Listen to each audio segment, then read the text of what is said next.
And the very now popular one is the issue of power. And the president said himself, he cannot, if I cannot give you power in 4 years, don't vote for me. When I come to you after 4 years, do not vote for me. And are you sure that the president said that? Because did you get on tape? I don't know if my producer let your people show it, because let the people show it, because I'm not aware that the president said that. I have seen headlines of some people saying that he said that. I'm not aware that he said that. Please go ahead. Yeah. So I mean, I can share the video with you if my producers get it ready. The president said this was before the election, and the question we'll be asking is that if by that judgment, should anybody look in the direction of APC or President Tinubu? Of security that you were mentioning, there are those who say, yes, there are gains that are being made, but yet people are still being killed. Yes, this is what because security is not. Can I respond to that? Security does not improve overnight. It improves over time. You saw what happened in Benue.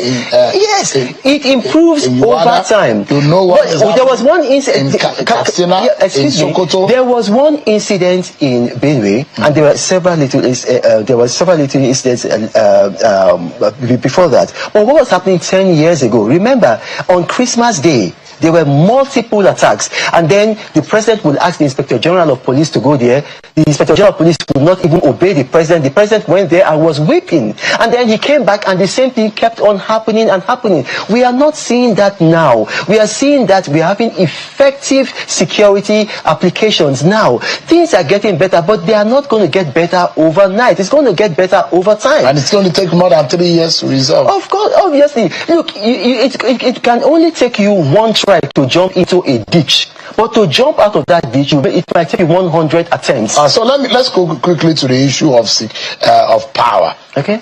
The president said, if I don't provide it, don't vote for him, don't re-elect him. Now, like, I'm going to say this now. I haven't seen that, but let me just say, because I have confidence in you, so let me take your word as true. But I'm going to tell you something there.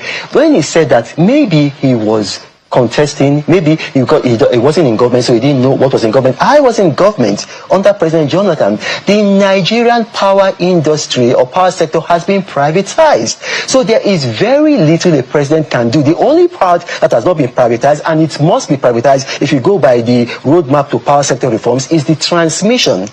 So if a president comes in, if a presidential candidate comes and says that, okay, well, I'm going to do this, I'm going to do this, I'm going to do this, he is limited by what he can do. So you are saying Nigeria should forgive the president for saying what he knows he cannot do? First and foremost,